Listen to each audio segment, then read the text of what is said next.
On the morning of my daughter's wedding, I found a letter tucked beneath the guest book in the foyer. It was addressed to Mr. and Mrs. Daniel Whitmore, a name I hadn't heard in 20 years. My hands shook as I unfolded the yellowed paper. The ink was faded, but the words were clear. The deed to the estate is in your name. The house, the land, the legacy. It was always yours. She never told you, but she knew.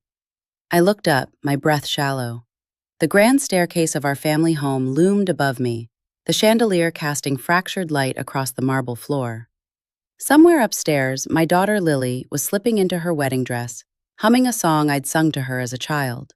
Downstairs, the caterers were arranging silver platters of hors d'oeuvres, and the string quartet tuned their instruments in the garden. In 3 hours, 100 guests would fill this house, toasting to Lily and her fiancé, James. But the letter in my hand said none of this was ours to give. I'm Eleanor Whitmore, 58 years old, widowed, the matriarch of a family that, until this moment, I believed was built on honesty.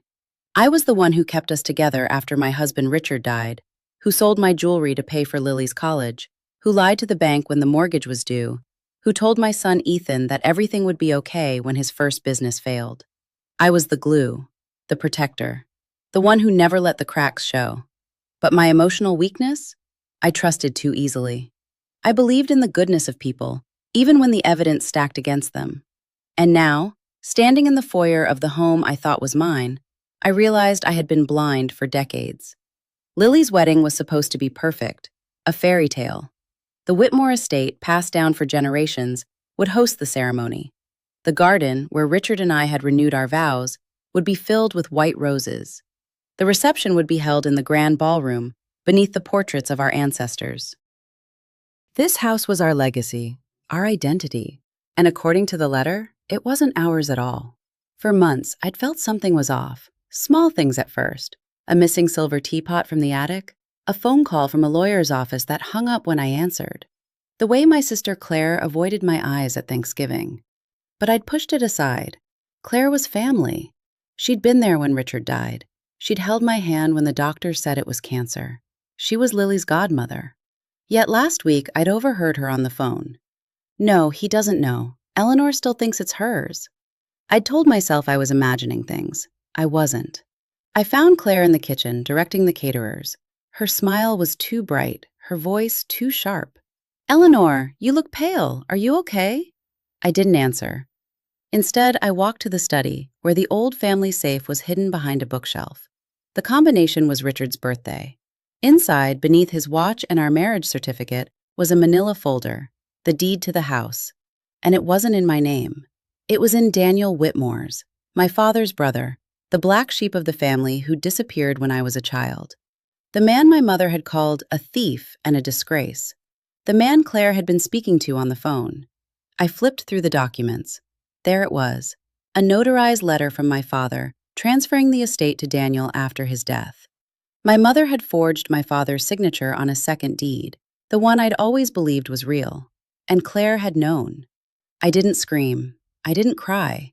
I stood there, the weight of the betrayal pressing down on me like the walls of the house itself. Then I heard Lily's laughter from the hallway. She was radiant in her gown, her veil trailing behind her as she twirled for Ethan's camera. "Mom," she called. "Where are you? The photographer wants the family portraits." I looked at the deed again, then at my reflection in the window. I had a choice. Let this wedding go on. Let Lily marry James in a house that wasn't hers. Let Claire's secret stay buried. Or I could burn it all down. The ceremony was halfway through when I stood up. The string quartet's music faltered as I walked to the altar, my heels clicking against the stone path. Lily's smile faded. James's brow furrowed. I didn't look at them. I looked at Claire, standing in the front row, her face already draining of color. "Lily," I said, my voice steady, "there's something you need to know." The guests murmured. My daughter's eyes widened. "I found a letter this morning," I continued. "This house, the one we're standing in, doesn't belong to us." A gasp rippled through the crowd. Claire stepped forward, her hands outstretched. Eleanor, don't. I trusted her, I said, pointing at Claire. I trusted family. But she knew. She knew this whole time that our home was built on a lie. Lily's breath hitched. Mom, what are you talking about?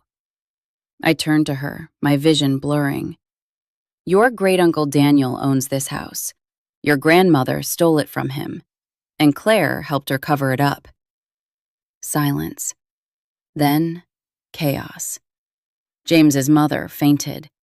Ethan stormed toward Claire, his face twisted in rage. The photographer's flash went off like a gunshot. And Claire? She didn't deny it. She just whispered, I'm sorry. The wedding was called off. James's family insisted.